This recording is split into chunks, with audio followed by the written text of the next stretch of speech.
Local Women Magazine presents Local Women Podcast, the show for things that matter. Keeping an Eye on It podcast from Local Women Magazine is brought to you by Cathedral Eye Clinic, Northern Ireland's leading eye specialist. Welcome back. It's the Keeping an Eye on It podcast from Local Women Magazine, sponsored by Cathedral Eye Clinic. And I'm here with three fabulous ladies, and we are going to chat about all the important issues of the day. Well, they're important to us anyway. So with me today, I have the wonderful Jane Hardy.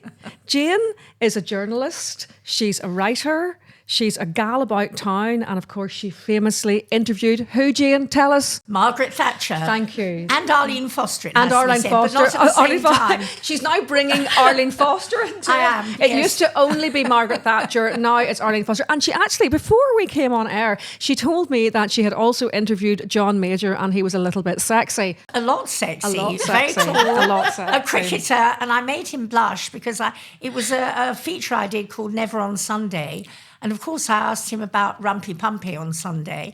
And, was it more exciting? Well, the interesting thing was he blushed and wouldn't answer. Right. And at the time, I think he was having, shall we say, extramaritals with Edwina Currie.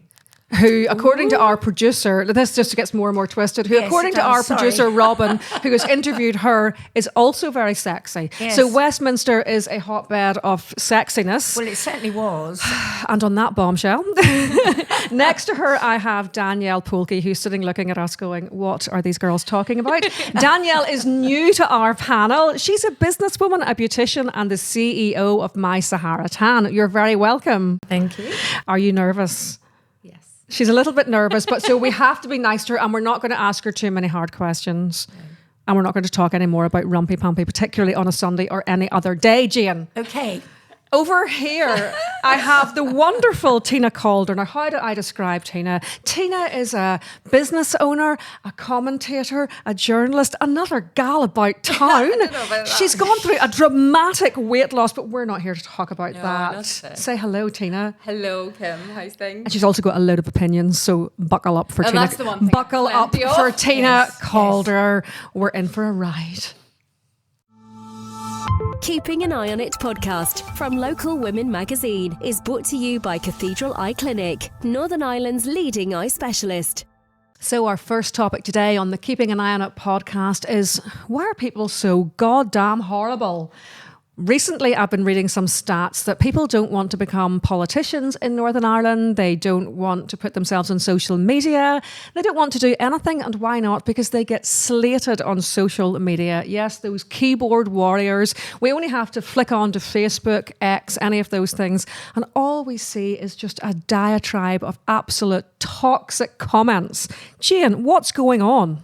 Oh, I think it's a question of tall poppy syndrome, actually. Ah, yes. Anybody who succeeds is thought to be fair game, but that shouldn't be the case. Particularly women. Particularly women, yes. And I'm thinking of Angela Rayner here, who was all over the tabloids recently because she actually made a mistake. I'm prepared to give her the benefit of the doubt. Allegedly. Here. Allegedly made a mistake over tax, yes. Who hasn't?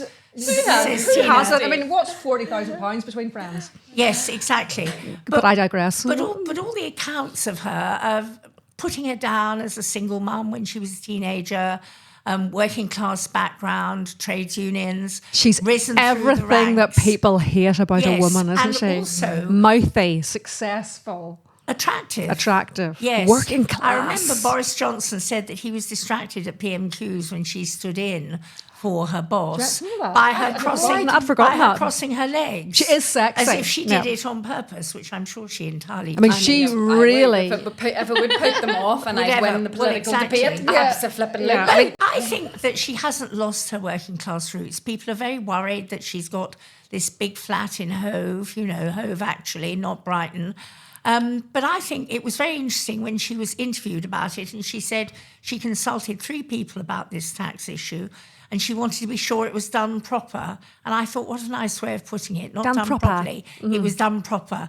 And I thought, yes, she's still part of the working class, and she appeals to the voters that the right wing want to attract, and that's the ones they problem. can't get near. She connects with them, and the ones they can't get near. No, Yes. she's real. She's relatable. She is attractive, and why not? She's a woman. She was a single parent. All good stuff in my books, actually. Yeah. And the problem is that she didn't have the rich behind her telling her how to hide the money. No, she didn't. No, oh, well, she yes, of didn't. course. Good. Do you know what I mean? point. And that's the problem. The problem Yes. is that it's showing that when you are from working class background and you maybe you're not around money an awful lot, and you don't have that kind of experience, you're not able to swing it and hide it and bend it and do all of the things that And they offshore do. it. Yeah. You need money And to so- hide money. Yeah. Don't You do, you? Absolutely. Yes. Now, this is something we see a lot on social media as well. I mean, recently you and I were just chatting about the wedding of a well-known person, and the comments that were below. This is an ordinary person. But I think, especially from an influencer side, Yes. people just attack, Yeah. and they don't see the good in, like, that said person looked amazing for a wedding day, but to come on underneath and start attacking how she looked. This is a young woman, Anne Olivia, who has a makeup brand, and she seems like a perfectly nice young woman. Yeah. She's young, in her 20s, she has a couple of kids. She seems like a perfectly nice girl. But she posted up a video. I think she was advertising some Be Perfect makeup. Yeah. And some woman wrote below it. The first comment was something like, I'm not really sure. You look a bit red-faced, like you're full of rosacea or something like that. Below her wedding picture. yeah, And that yeah. was like, boom, boom, boom. No, it's What is wrong with people? I but don't nobody. know. I don't know why people feel like you're better just not saying anything, but people feel the need that they have to comment and drag people down. Yeah. I think it's envy, actually, usually. I think they're feeling here's somebody who's in a position of influence, an Yeah. influencer, somebody who's in a position of power, a politician, Yeah. somebody who can command attention. And I'm here, and all I've got is my iPad or my phone.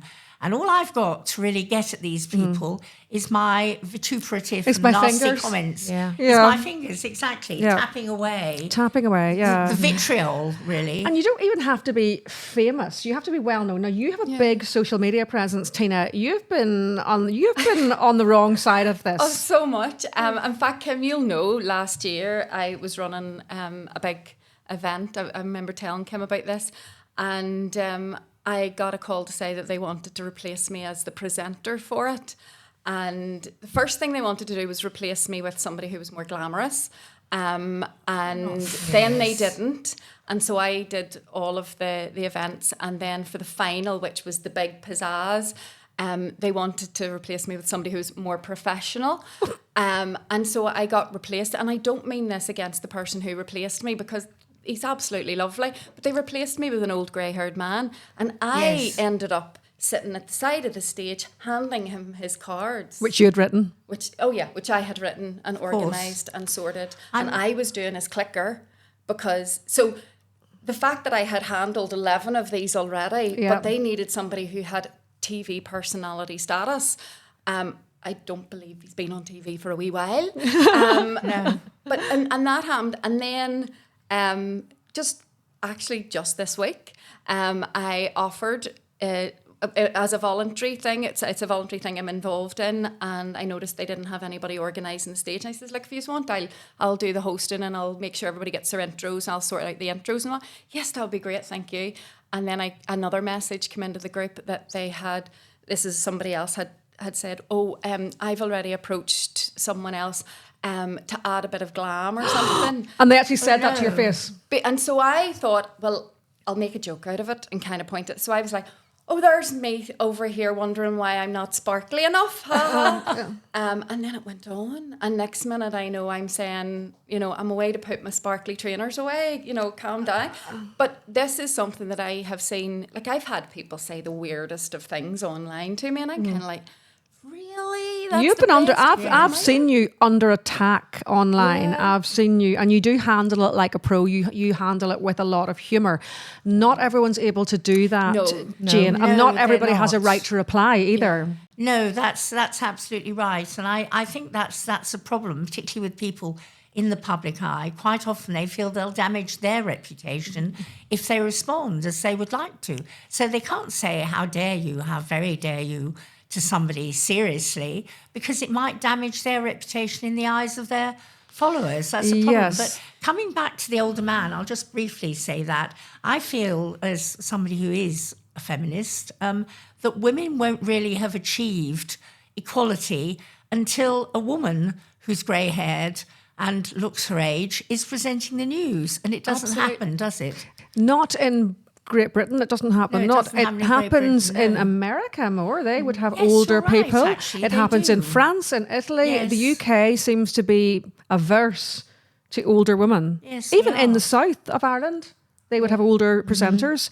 We don't. I mean, Danielle, would this put you up? I mean, obviously, you are a business owner, whereas we would be in media. So we're kind of used to being slagged off, and it does sort of like it is like water off a duck's back. After about once you've been told you're absolutely crap about 9 times, you just go, well, there you go. I must be crap, whatever. Okay. So, but you're now stepping into the role of a CEO of a beauty company. You're the face of the beauty company. Has this put you off putting yourself out there? Yes. So it's been one of my main things that I have said I didn't want to do. Yeah. And even this opportunity with the magazine, it was a thing that I fought a lot with in my own mind, going, I'm putting myself out there for criticism. I don't look like a pretty, like, do you know, like you do.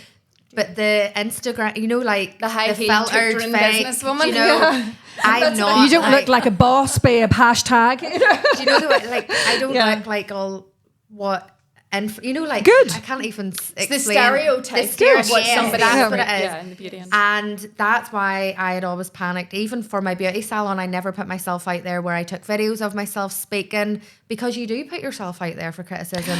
But you actually don't. Now, you've said you put yourself out there for criticism. You actually don't. They have no right to criticize. I Yes. mean, they can. Yeah. And of course, they have mouths and they will. But you don't deserve that. And you can just shut that down. Yeah. I wouldn't let that put you off. No. And that's one thing I am overcoming that, because I'm like, no, I have to be, like, I've got a brand now. I have to be the face of the brand, and my brand represents What you are. real people. It represents It doesn't what- represent. It represents what you are. Yeah. You are a woman who's had health worries. You're an ordinary woman coming into your 40s. And look at you, you're glowing and you look great. Thank you. You know, she looks great. Thank you. And you need I'm to sitting here going, why are you not putting yourself out? Yes. If I So looked look, like she's that, I'd be gorgeous. like, look at But me. this is why these podcasts are so good, because you need to speak to someone like Tina, because Yes. what you would always have said to me, Tina, is that I work in PR, but I don't look like those other girls. I mean, Yeah. you very much always felt that, haven't you? Yeah, so, and it's something that since I lost the weight, it has been a big issue for me, because I have only now realised how much I actually masked confidence. And interestingly, I was chatting to somebody, I was telling them about when I used to go to the PR things, literally PR people would look me up and down, especially if it was a fashion one. What weight were you, Tina? Just because. So I was 19 stone 7, and I'm now I'm 10 stone down.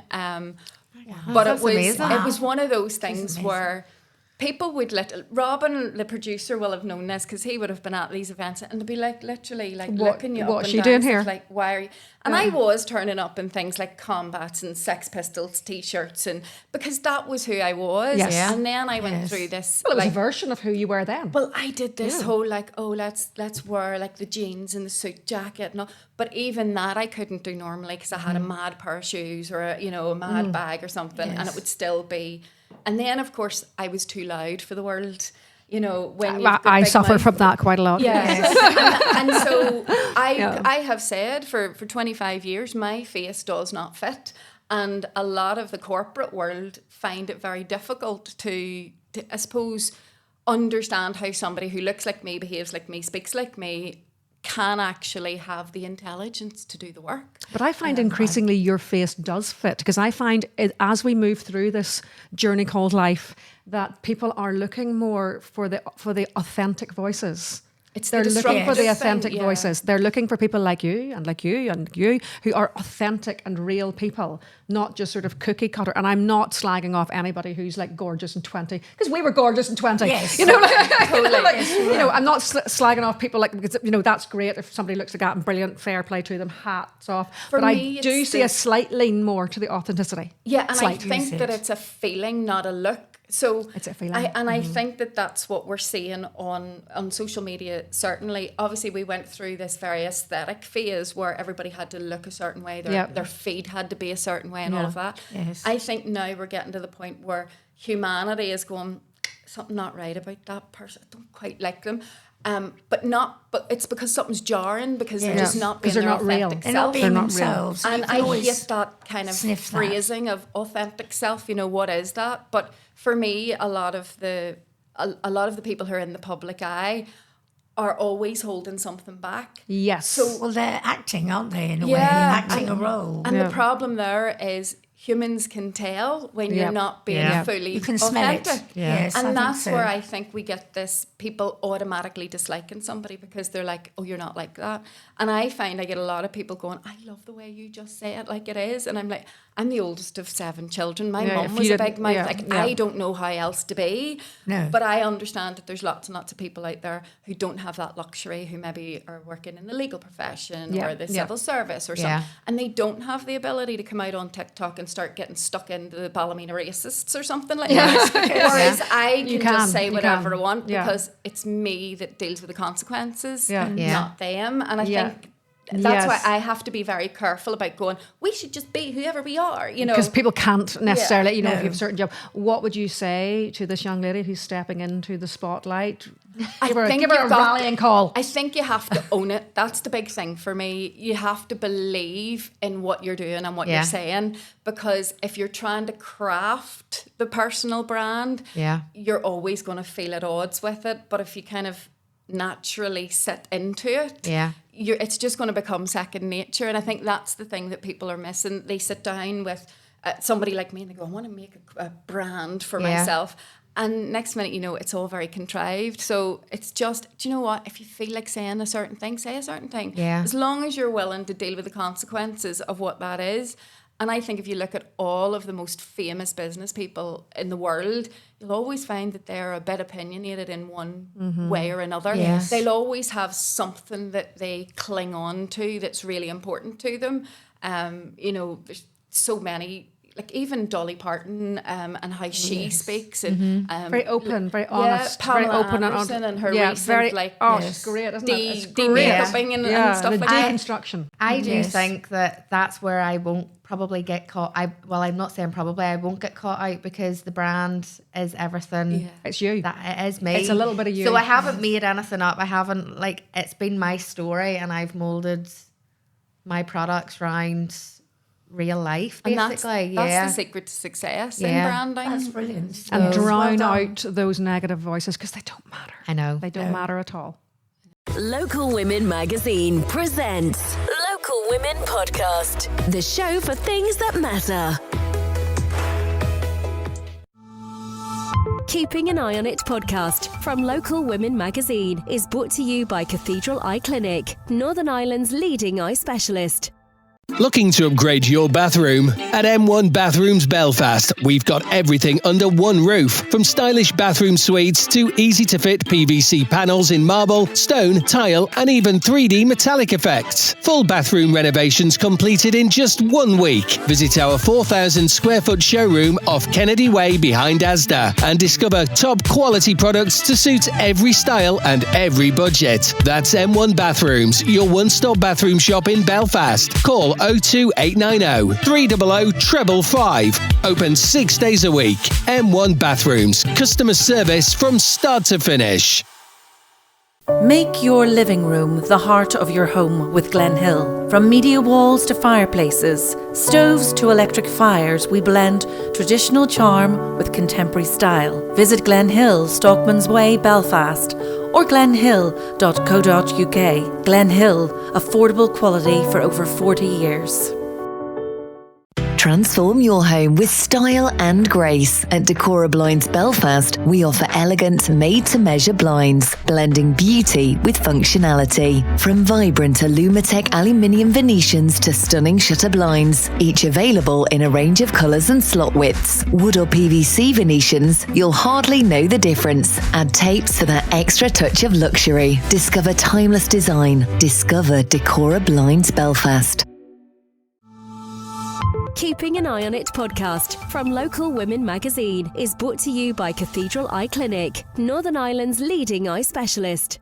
Right, ladies, we're moving on, and I'm going to ask the question, and I feel like I've asked this before, what is going on with the NHS, or the HSC as we call it here in Northern Ireland? Jane, have you been able to get a doctor's appointment recently? No, I certainly haven't. I get phone triage the whole time, and you think, how can a doctor really tell whether you're well or ill, except by looking at you, by actually listening to your ticker, by actually doing the blood pressure. They cannot find out how you really are over the phone. And my husband's got a cardiologist's appointment, and I thought, jolly good, it's a phone one. Interesting. That will certainly test the doctor's. Yes, well, exactly. That's what we said. Skills, won't it? Yes, it certainly will. But no, you can't get. And when you try and phone through in the morning to get the phone triage before they see if they'll deign to see you in person, you're about number 35 on the list, and it's engaged for ages. And then there comes a point where they say all our slots are full. You'll have to try tomorrow morning. And I wonder how people who are really slow, maybe elderly people, if people who are feeling really unwell, how on earth they ever get through? Well, they must be missing stuff. I guess they don't know. You're in Belfast like me. What's it like in rural County Antrim, Danielle? Is it any better? My GP is good. So I can't fault them, but my consultant for gastro, it's all telephone. Really? So, all telephone. And just to explain, you do have a condition. I've got Crohn's disease, so all my appointments are via the telephone with the consultant. Right. So they told me my first treatment had failed over the telephone and said, we'll put you on a new one. Mm-hmm. But with gastro, they do not need to feel your belly or anything. So that's what obviously given my symptoms, they knew that it had failed, but I wasn't offered another scan to see if anything's changed or another scope test. It was just, right, this one's failed. We're going to put you on to another treatment. So, and I literally started it without seeing a gastro doctor. I just went up, got the treatment, came home. I mean, you may as well ask ChatGPT these days. Do you know? Yes. And for even dermatology, I've had to go private for my hair loss, and I phoned in February and it's November for a private November for private. That's the because so worst. many people are getting private. That's why. I see a massive creep That's towards frustration. private. What about you? Have you any experience of this? Where do I start? Like even the ADHD waiting list, for example. Yes, the you've recently been diagnosed with ADHD. So I was diagnosed in 2022 with ADHD, but it was private, and then so I couldn't go through medication and whatnot here. And then I ended up having to go private again. And then I met with Mike Nesbitt up at Stormont, and then I found out that there actually isn't a waiting list for ADHD at all. So this magical waiting list that I had been on, thankfully I did go private. So there wasn't a waiting list? No, and so they're doing some research into whether they need a service. I don't need research to give me the answer to that. No. But not even just that. Like I got a letter recently from ENT. I've got postnasal drip, and I have got literally a lump in my throat. Right. And do you want to stay on the waiting list? The one I've been on for the last couple of years. And I was like, yeah, I do, thanks. And then I get another letter. Based on your answers to the questions, we're keeping you on the list. No indication of what that means. You know what's going to happen. How long it's going to be. How long? I was on a list for something for so long that I got the appointment. Now, I had a couple of little gynae things, and there were two different gynae things, nothing massively serious. So I got an appointment through. I didn't really know what it was for. It was in a hospital I'd never been to before. So I went to the hospital, and I sort of hoping that they would throw me a bone and that they would maybe know it was for. Yes. She didn't know why I was there. I didn't know why I was there. And she went, well, we'll just scan you. So she gave me like... anyway. She'll just take a wee look anyway. And so she gave me a sort of internal scan and all this kind of thing, not really knowing what she was looking for. Yeah. I said, it's either this or it's that. And she went, right, we'll just look at both. So then eventually I got a letter back, and it was a very general letter about both things that didn't really. So I just gave up and I just thought, well, I didn't really get any, and then I sort of lost interest. You know what I mean? I just lost interest and thought I'll just suffer on with that, And I wonder how many people, like, God forgive me, how many people just die? Yeah. Yeah. I wonder what they're missing. I mean, this is what I wonder. And phone triage came in with COVID, of course. And that was when, obviously, you couldn't examine people unless it was the most urgent circumstances, But they've maintained it. And we have, I agree with you. I don't have any problem with the GPs we're with at all when you get to see them. But it's getting to see them that's the issue. Yeah. And you don't. And I just wonder what they're missing. They must be. And then they're under Missing so the much odd pressure. thing. They have to deliver within 10 minutes because that's how their billing system Yes. works. But what I 20 did was I wrote a 6-page letter to the doctor before it turned up. I was like, because when I had gone on the weight loss journey, I just wanted to make sure nothing had blown up inside, to put it bluntly. Yeah. And so I wrote this letter and I was like, here's everything that's been going on over the years, because the weight loss injection actually removed a lot of my inflammation, and it was like this miracle for me. Right. And so I was like, I need to figure out what this is, because obviously when I come off it, I'm gonna end up with all the inflammation again. And so I just wrote the 6-page letter and listed everything I wanted to talk about. And to be fair to the doctor, he did read it before I came in. But that was the only way, because every time I'd gone, it was like, I have 10 minutes. What's the worst thing that's happening at the minute? Yeah. Whereas You don't have enough you need time. to have an overall discussion to be like, this and then course that. you And do. I don't know how that's, They actually say up on the notice board in our practice, you can only discuss the most urgent problem, one condition with the doctor. One condition at a I've time. seen that. But you have several symptoms. And they're all important, and they all need. It's a bit like Hercule Poirot on the case. The doctor needs to be an investigator and really looking at all the different symptoms and what they might add up to, not just one thing. I don't think we've got diagnosticians. I don't think we've got people who specialise in looking at the whole system and then figuring it out. Like in my head, I want somebody like House. Dr. House. I knew you were going to say House. I House, knew you were yes. going to to say come that. and give me the once over I and think figure we it all all do. out. Yes. But if I'm thinking about people who have far more serious problems than me, if nobody's looking at how things are connecting, like I find It seems to be up to you to connect. You seem to need to read these letters that you get, and they're weirdly worded from a consultant, and it's like, this charming lady presented, blah, blah. So you read through it and you're like, and you have to Google words. And You go, upload it to chat. and you go, what does this mean? But So then we you've do. got to go back to your GP and say, did you read the letter from Mr. Fitzroy? And of course, it's like he's never heard of him, doesn't he? He's like, no. I find now they overcompensate. I went to the doctor and I got a locum because, of course, you can't see your The locums actual are the doctor. best ones. Locum was the best. He gave me 17 blood tests, right? So I went in to get the blood tests, and the nurse said, I've never done 17 blood tests on someone in one go. This is weird.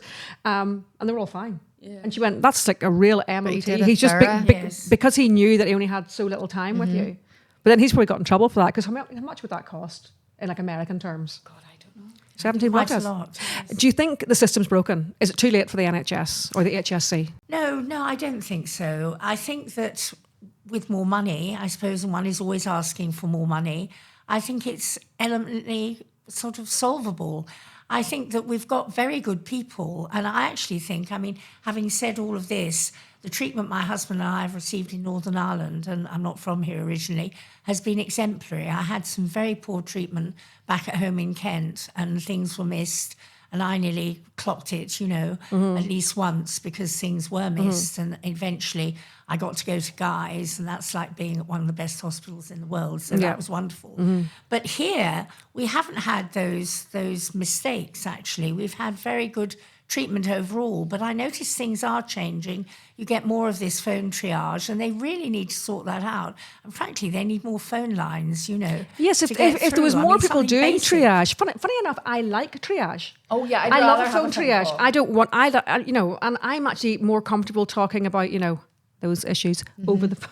Yes. It's just easier. You can just blurt it out. You know, whenever you're sitting with someone, it's just cringe. You know, and it shouldn't be. I'm a grown up. You know what I mean? But it is cringe because you've never clapped eyes on this person, and then you've got to start telling them about your downstairs complaints. You know, and it's all So a phone's nearly easier. I think as well. I think that for me, they need to start looking at the civil service like a business. Yeah. You know, there's just so many people in there hemorrhaging costs, pushing papers around and whatnot. And I think Mike Nesbitt has brought somebody from a business background or something. I can't remember. I have a vague memory. But I think that's what GP practices need. They need to start looking at where are we hemorrhaging and where do we need to be more efficient? Because I think if you got the business world involved, you'd get people through them lists pretty quickly. Yes. No, I'm not sure I actually agree with that. I think that the problem is that the GP surgeries are now being asked to function as businesses and look after they're not their funded money like and business. so on. But the problem is they're being asked to function like a business by finance people, and there's no customer service, no marketing, no. Well, so I all agree. of that other element of running a business isn't being It's done. being ignored. Whereas no. all they're looking at is the bottom line just numbers. looking at but they the don't money and understand how they numbers, get there in the first place. No, and also numbers are a problem. I mean, the practice we're in, and as I say, the doctors on the whole, when you get to see them, have been very good indeed. They're simply overwhelmed because of people coming into the area.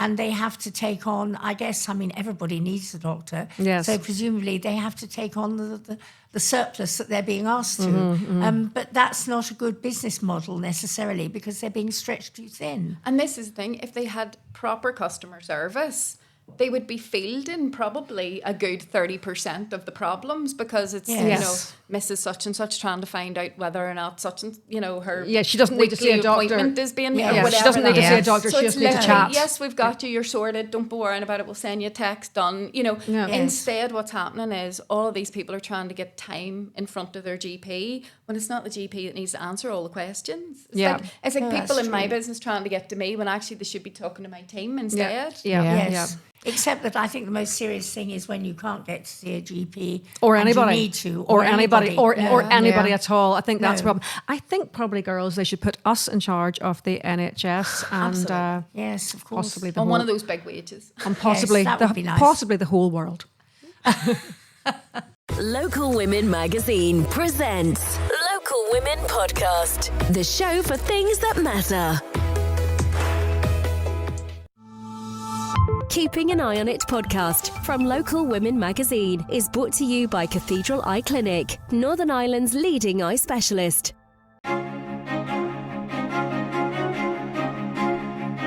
Don't just picture a new look. Step right into it at Glen Hill, Stockman's Way. Explore Belfast's biggest media wall displays with bespoke designs from Mavonic and Alir. Plus, stunning multi-fuel stoves and fireplaces.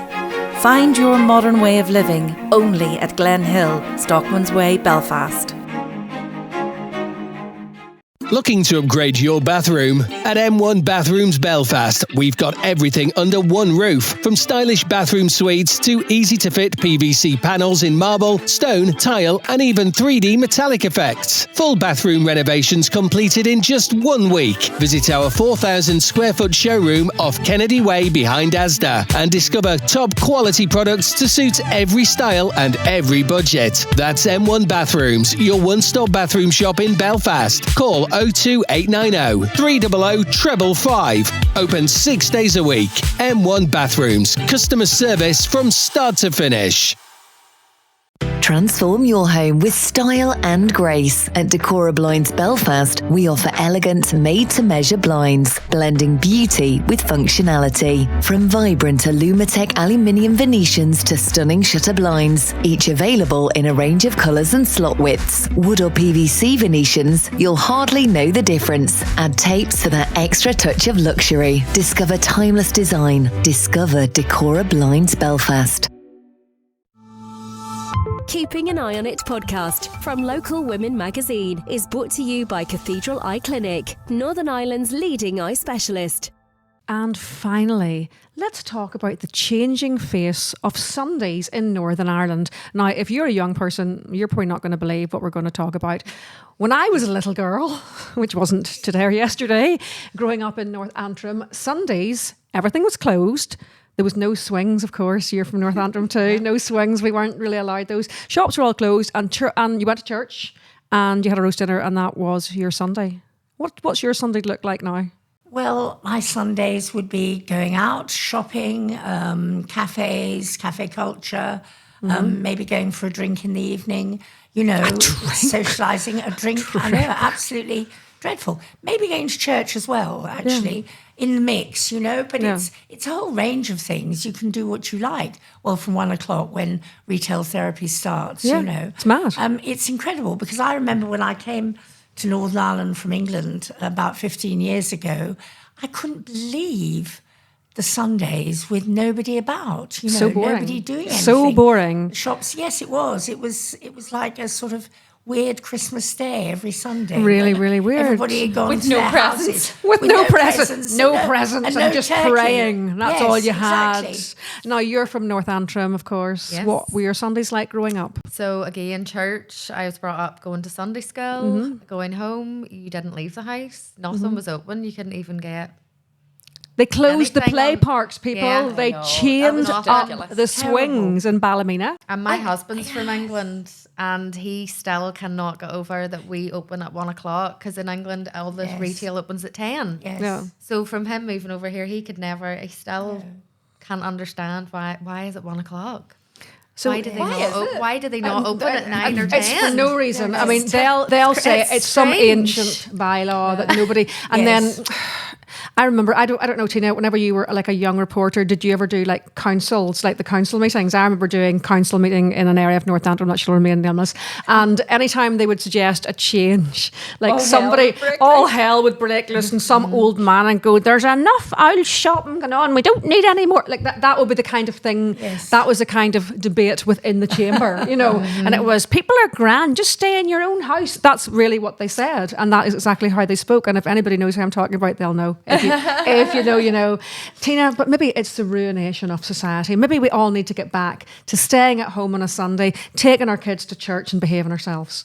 I don't know. See, I'll be honest, like, I don't leave the house on a Sunday unless I have Oh, to. she's a traditionalist. She's a traditionalist. But so I spend my whole week out As and a about tradi- in so- the world, and so the weekends for me when I'm at home are so sacred because it's like there's no people, thank goodness, and the three of us would kind of almost Hole in. exist separately in the same house on a Sunday. It's almost like our chill out day. But in saying that, you know, every now and again, because most people know Sunday is also your cleaning day for those that clean, which is not me. Not me, I So don't every clean. now and again we do have a like, oh my God, we better sort the house out. Before social services are called. Yeah. We need And to- then if I get bored, I'll wreck the house on a Sunday, because that's Right. what happens when you've got ADHD. You go in Yeah. to fix a cupboard, and Take the next everything minute you know the apart. whole house is upside down. Yeah. Yes. So I think for me, Sundays are like a home thing. But in saying that, there's nothing I love more than going down to Yorkgate on a Sunday afternoon, Yeah. just by myself and chilling out and doing a wee bit of shopping. Do you think that the world is a better place for Sunday opening, or should we go back to basics and close everything? Chain up those swings. That's a very good question, actually. I think I'm married to somebody who works in retail. No, I think it's a good thing to have shops open on a Sunday. I think it creates a sense of normality, and I think that Sundays have changed. I think that our religious practices have also changed. I mean, church attendance is massively down. We have become, for good or ill, a much more material society. There's no question about that. We talk about social media. We do that all the time. Most people, or a lot of people, don't go to church. I'm not saying, I think going to church is quite a good thing, it's quite an uplifting thing, but a lot of people now don't do it in both churches, main churches. Yeah. And I think that you have to acknowledge that times have changed. We live in a very different world, and it wants to enjoy itself, and why not? Well, times they are changing indeed, and time has run out for us. That's all from the Keeping an Eye on It podcast, sponsored by the lovely Cathedral Eye Clinic. My guests today have been Jane and Tina and Danielle. Three wonderful ladies. Thank you very much for your input. So what have we learned today? We have learned we need to chain the swings back up on Sunday. Yes. We need to put us in charge of the NHS, and that some Tory politicians are actually quite sexy. And with that, goodbye.